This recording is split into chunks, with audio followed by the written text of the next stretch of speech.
Jamen, kære gæster her til Copenhagen Comics 2025. Tak fordi I er kommet, og tak fordi I er blevet til slutningen.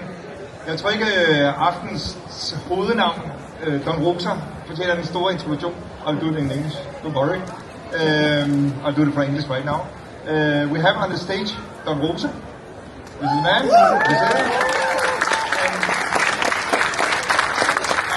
Despite his age, he was much faster on the stage than either of us, even me and Nyla, so I will not compete with him.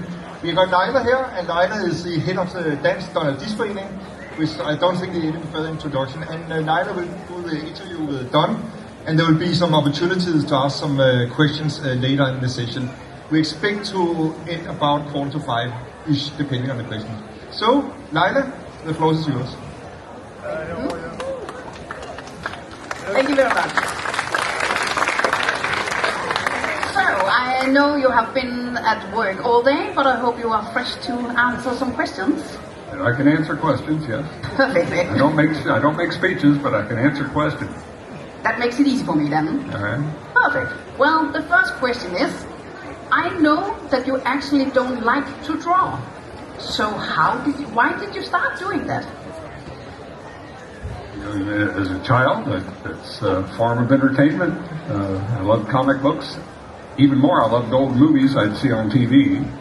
I actually thought the things I was drawing on my the business ledgers my father would bring me home from the office, I saw them more as movies. I can't explain it, but I like movies even more than I like comic books. My sister had lots and lots of comic books, but they weren't all Karl Barks or whoever that guy was who was doing the really good duck comics. But movies I liked in general.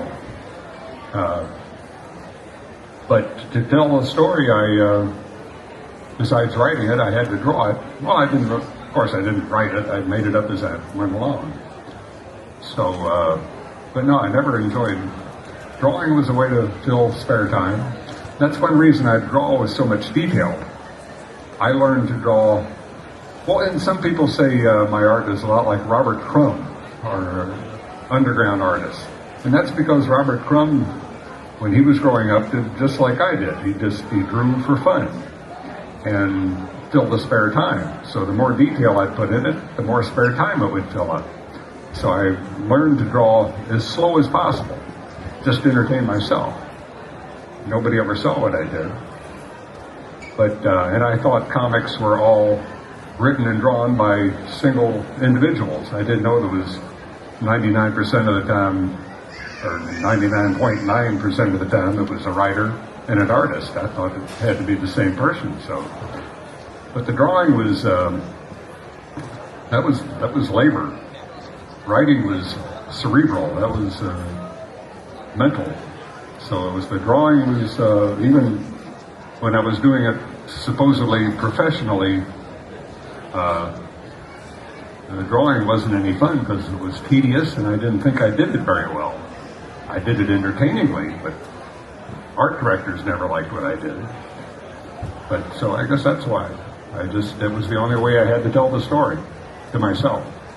But at some point when you became professional, you must have discovered that there are sometimes a writer and then a comic artist. So why did you just do manuscripts instead then when you found out? Just because I knew that I was a comics fan, not just a duck fan. I was a fan of all American comics, Karl Barks' Ducks in particular. But I knew, especially as a collector, that all the greatest comics were done by people who both wrote and drew them. Karl Barks, Walt Kelly, Will Eisner, I could go on and on. Some of you probably know the people I'm talking about, Bernie Hogarth.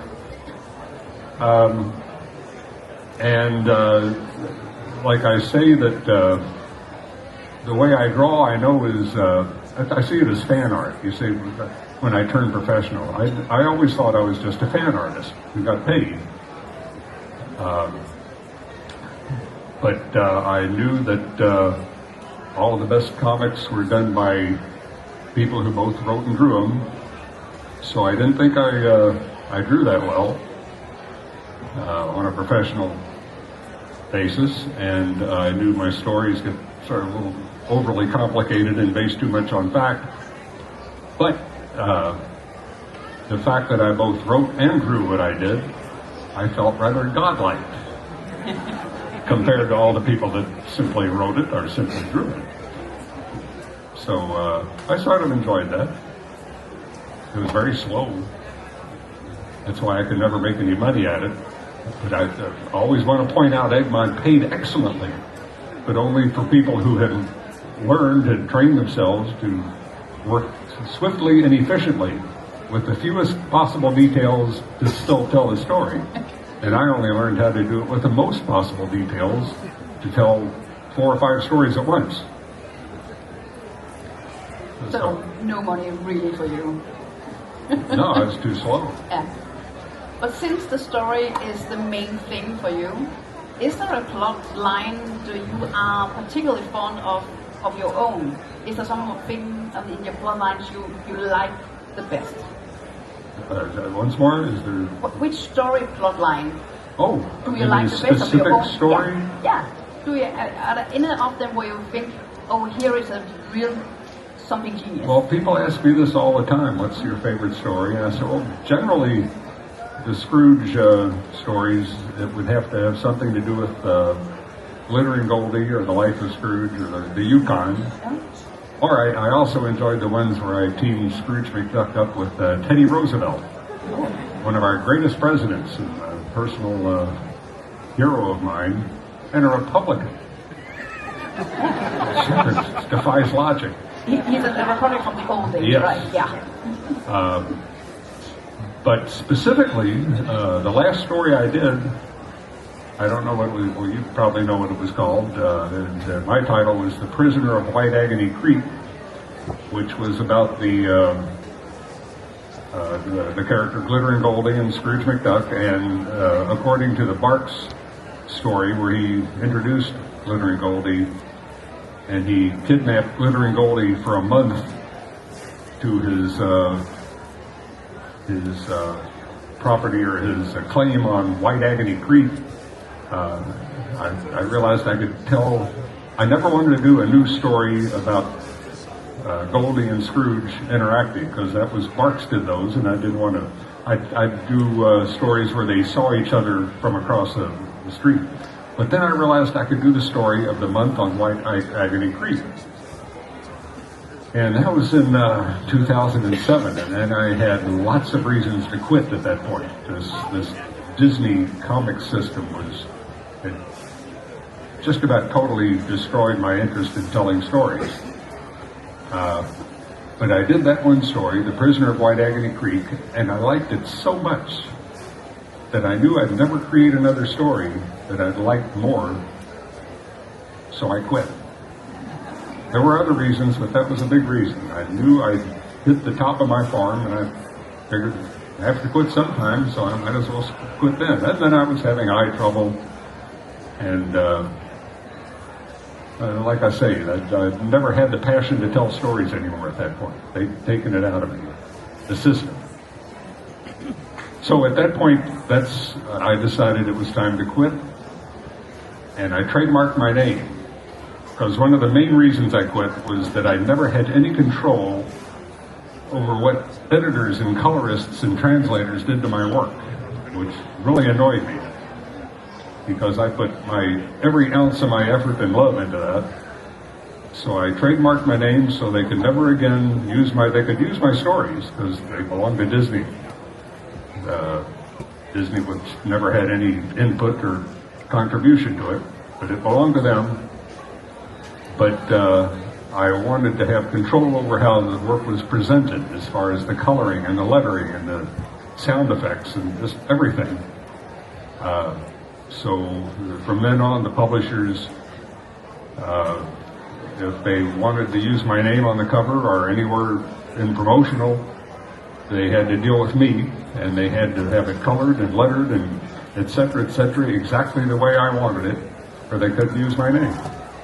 And if they didn't care to use my name, I wouldn't care how they screwed it up. I just didn't want it screwed up with my name on it, because I learned that everybody seems to think that if a comic or even a book is published, it's being done according to the writer and the artist. They have some input into it, but no, it's not true. The editors, especially the Egmont in those days, and it's a different company now, but in those days they just treated the stuff just like it grew on a tree, and they just treated the writers, the translators would treat the story as if it was theirs, and if they just didn't understand the original or they just wanted to add their own jokes, they do that. And the colorists wouldn't want to bother to read the story to know what color something was supposed to be. And they would never, I'd put coloring instructions on the original art. But as soon as I sent that to Egmont, there'd be somebody, a minor functionary in some office, his job was to white out any writing that I put on the art. And then they wouldn't have any instructions. I would lots of times put background, a lot of people notice I put background things going on. And characters in the background might be a question mark or a Z showing her asleep or something like that. But that wasn't in the script. That was just one of the private jokes I put in there while I was drawing. And that fellow whose job it was to white out any writing that I put on the coloring directions or sound effect directions, they'd white all those out. Then he'd white out all the things I'd put in the little balloons. And then the letterer would come around and he'd say, this isn't in the script. So he'd say, well, I don't know, a little balloon, I'll put a Z in it. And of course I had an exclamation point in it. Yeah. So or the other way around. There'd be somebody who'd be obviously sleeping and have a big exclamation point over his head. Because these letterers, they don't really care. In those days, they didn't care what they were doing. They were just trying to get paid. Anyway, so I'd make sure it was exactly the way I wanted it. And then of course, I'd say, and make me an offer for the use of my name. And I'd take whatever they'd offer. Because I know they have to pay the Disney Corporation 7, 8, 9%. And Disney doesn't deserve any of it. Disney has no input into it. So I get maybe 1%. 2% if I was lucky, and that was fine. That's what I got on any of the new books. That's all right. But because I know there's nothing left, and I also knew I was never going to get rich off doing this anyway. I just would live my childhood dream, and I figured that was enough. What was the question? That's how I give that. I say I never give talks. People say, we would like you to give a speech. I say, I don't give speeches, but I'll answer questions. And you're very good at it. Well, and then I'll start, somebody will ask a question, I'll start answering, and after a while I say, okay, that's enough. Well, you're making my job very easy, I must admit that. But we can try with another question then. All right. Which story, besides Life and Times of Scrooge McDuck, have you had the most response to by readers? Oh, let's see. These are good questions, not asked very often. That Black Knight character I created seemed to be really popular, and I didn't want to. I sort of knew not to create new characters because they wouldn't be my property, but I had to create the character because I wanted to reuse a story that I did in the fanzines back in the 70s. You know, just free work I did for fanzines as a hobby. And I wanted to do the Universal Solvent story. And another story about, anyway, it involved a guy with a suit of armor that had the Universal Solvent on it, so he could, and that was popular, if that's what you started thinking me. Yeah, it seems like so many, let's see, in Norway, I know I'm not in Norway now, but in the last week I was there, it seemed like at least 15, 20 people said their favorite story was one that I did called The Treasure of the 10 Avatars. But I couldn't figure out why Norwegians particularly like that story.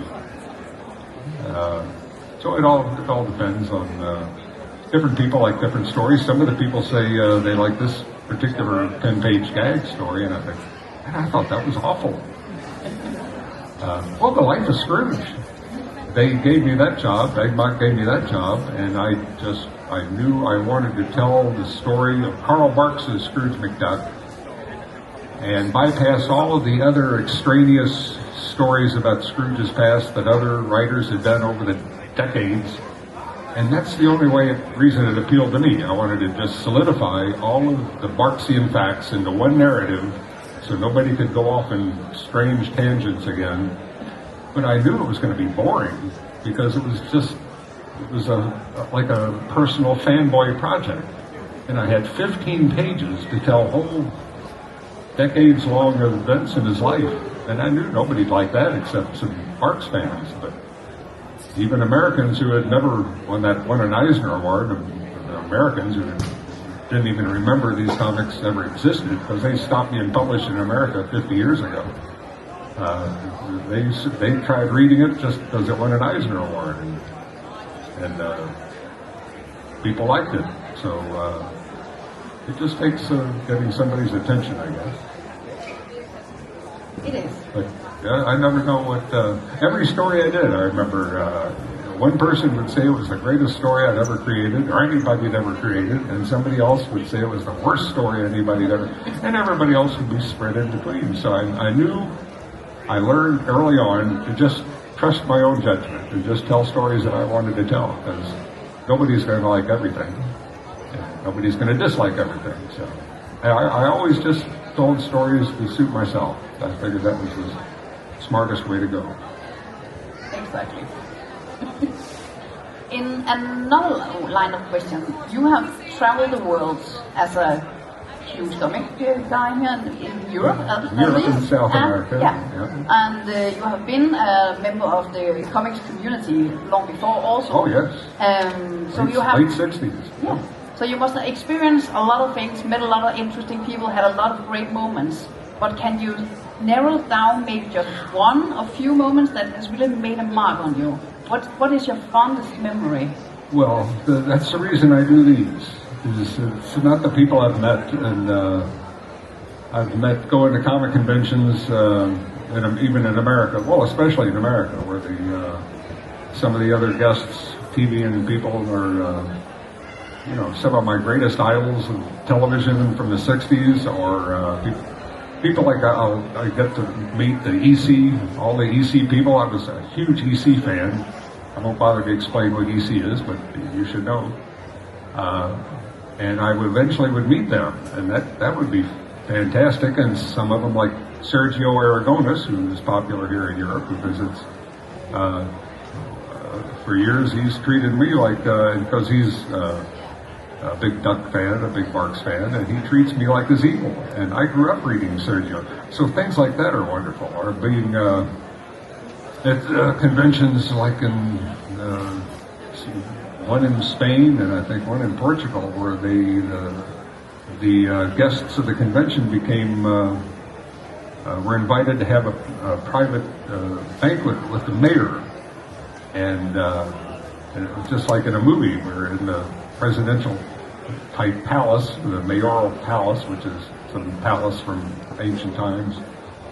And they had the food being served by liveried waiters who would bring the dishes in. One waiter would bring it in, and a different waiter would carry out the dirty dishes. And there's things like that. But the greatest moments are just constantly during when I'm doing signings, exactly like this. I had several today. People come and they start telling me stories about their childhood and how my stories helped them get through very difficult times in their life. Either one of their parents died or got divorced, or they had cancer and had to, and that is very humbling. Because I say, I just wanted to entertain you for 10 minutes. Actually, I didn't even want to do that. I just wanted to entertain myself. But the reason that comics were so important to me is I came from a dysfunctional family. The comics were my greatest comfort. And I hear from other people that the comics were important to them. And the guy just today was telling me that. He was a war refugee who moved to Denmark.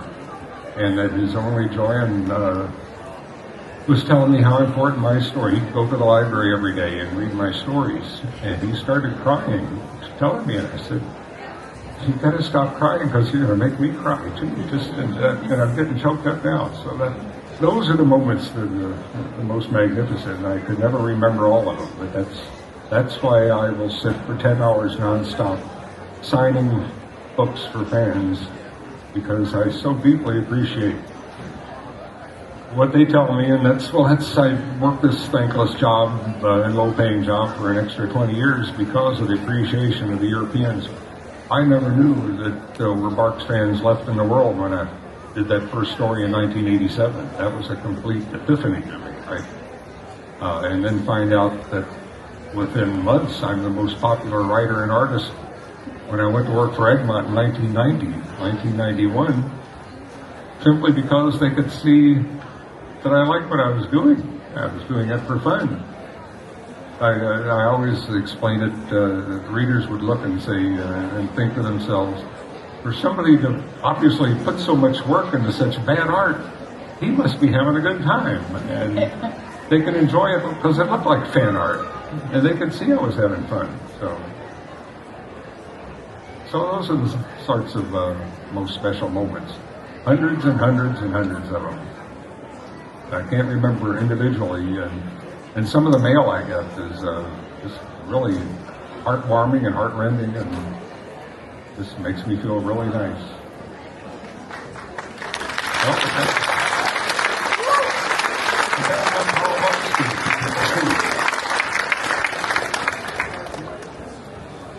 Well, maybe we can make just one or two questions from the I love to get questions from... Yeah. Any questions? Yeah, one or two questions. There we There's one, yeah. Their rent expires on the hall in 15 minutes. Have to get out. What is your own favorite story? your own favorite story. Oh, not my story. The Karl Barks story. Yeah. Is what he means. When my sister moved away from home, she was 11 years older than I was. That's why I was exposed to comic books literally from birth. And she moved away about 1961, and I inherited all of her comics. She left them, so by rights of salvage, they became my property. But then, for the first time, I went to the store and pointed out the comic that I wanted my parents to buy me. And it was of course it was going to be a duck comic, but it was a Donald Duck comic long after Karl Barks had quit doing them. Anyway,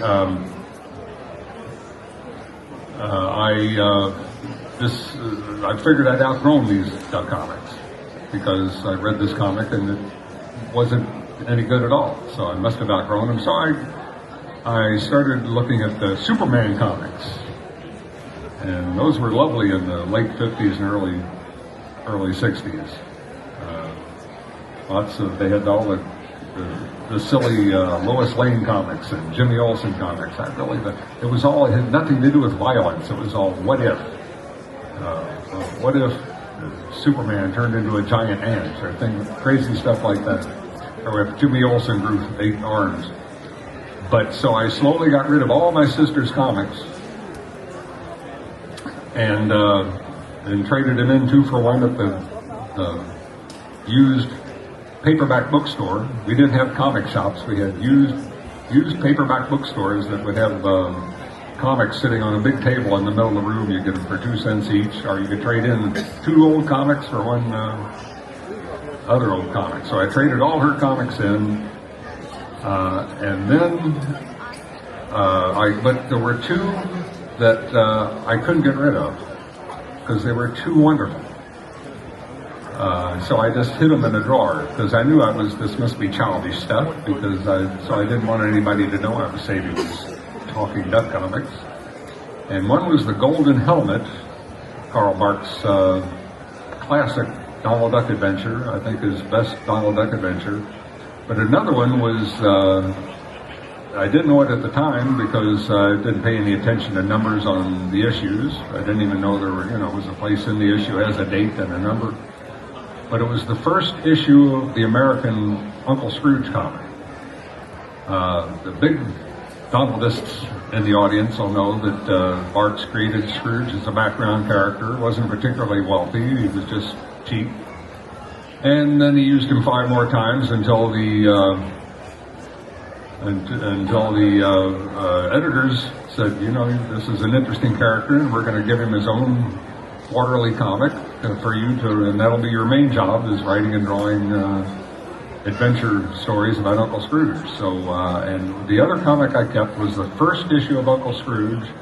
I had no idea that's what it was, but it had lots of background, backstory, as you call it now. That's because this Barks apparently was proud of this creation, and he was giving him a whole backstory about the Yukon and about the adventures, and it really fascinated me. It was like an old movie.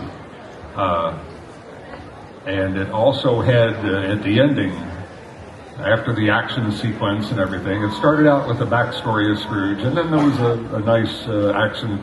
This was the one about the money lake, where Scrooge hid all of his money bin contents in a lake underwater, and the Beagle Boys tried to get it.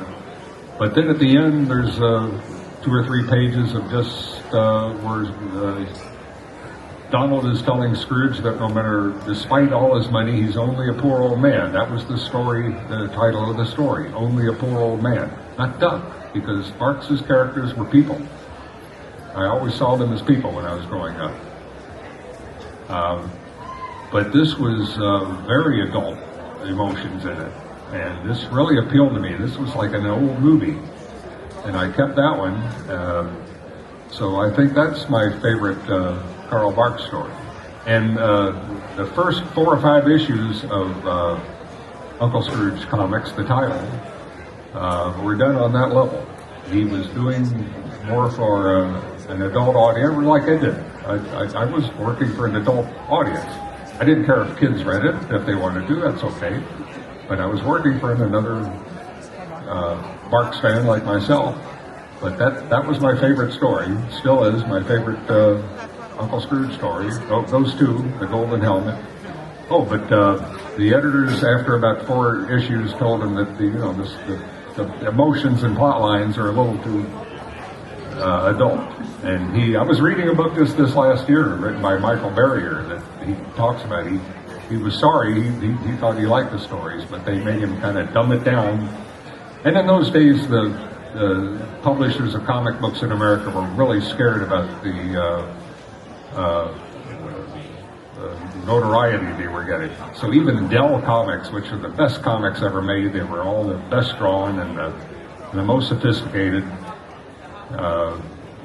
Even they were scared when they really had no reason to be, but they told him to, put fewer emotions and, make them more like kids' comics. But those early issues of Uncle Scrooge are what really made it for me. And but that was my favorite, and that one and the Golden Helmet.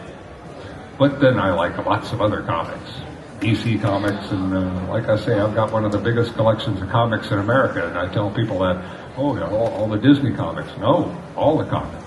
I've got an exhaustive collection of everything from World War II on. Everything.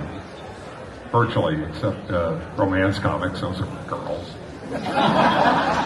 And Archie comics, those are for girls. And I've got everything else.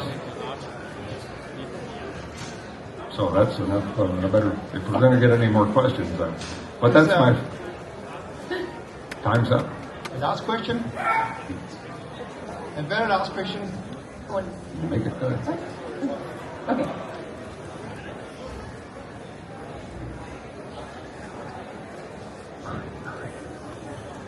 All right. Which Nordic country is your favorite? And why is it probably Finland? And you gave guessing. Well, let's see if I can come up with a good answer. Denmark and Sweden are both have very similar fans, big duck fans, like all over Scandinavia. The differences, and just in the last year, I've done just about each Scandinavian country for a convention or a tour, plus Finland. I don't know if that's considered a Scandinavian country. I think not officially, but the Finns are the biggest duck fans of all. The difference is, for us, I have the most fun visiting with the Finnish fans. They're very shy and they're quiet, but they love Barks's ducks, and they seem to like my ducks. But they're not collectors, so I get to sign lots of books for them, but they won't buy any prints. And we have to sell prints. Primarily, I just love to come and visit duck fans, but in order to pay for it, and so my wife won't get mad at me, I have to bring home some money. But so the Finns are very dear, but they're not collectors. They don't buy original art, and they don't buy. But that doesn't bother me. Norwegians buy a lot. I've had, and I tell you things you should do. I do American shows still just for fun, because I've been going to comic convention for 50 years, so I still do it in America. But whenever I'm on the East Coast, there's maybe up to a dozen Europeans will fly in just because they know they can, instead of waiting in line or queue for 7 hours to see me, they can just walk up and sit down, and I can sign as much stuff as they put in front of me and do them free drawings, or make them my lovely assistant, whether they're men or women, just because I'm bored in America. It's lonely sitting in a comic convention. But I remember a Norwegian came when I was in Boston once, came up, and I would always give any Europeans who showed up free prints, because I really wanted to pay my expenses by selling the prints to the Americans who thought they think this is DuckTales, or they think I did the voice of Donald Duck in cartoons. They have no idea who I am, but I'd sell prints to them. I'm serious. And I'd want to give them away to Norwegians, or I should say Europeans or South Americans. And a guy came from Norway, and I said, "Oh, but of course you get all the prints you want for free." And I said, "Which ones would you like?" And he said, "One of each." And I got 90 prints, $20 a piece. And I don't want to make that kind of money in America. I just want to make enough to pay for the expenses of being there. But so I think we finally came to an arrangement of half price. That was still too much money. Made me feel really guilty. But he was a big husky guy, and I suspect, as I recall, he worked on oil rigs. So they had, and the other Norwegians say the same thing. Said, "Don't worry about us. We're okay." But that's one difference. But I love visiting all countries. As nice as the fans are in Denmark, and I think Scandinavia has the biggest duck fans.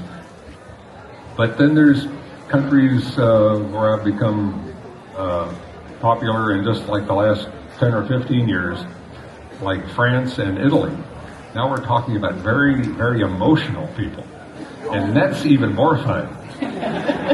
To have people coming up and they're trembling, women are trembling, and and that's something that bothers me.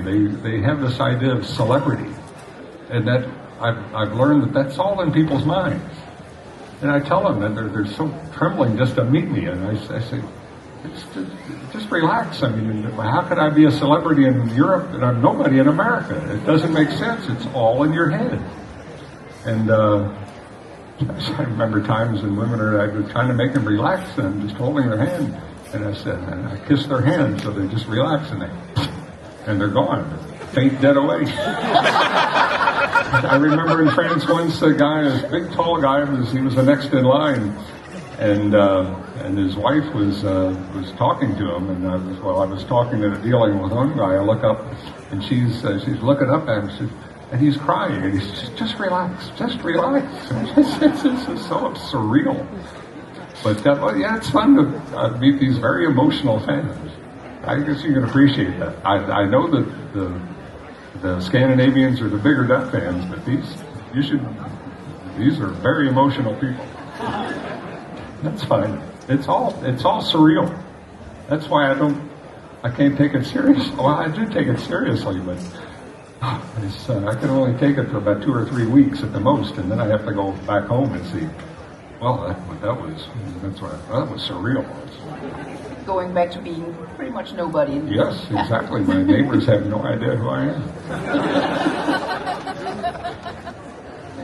Thank you very much for everything. Thank you, guys.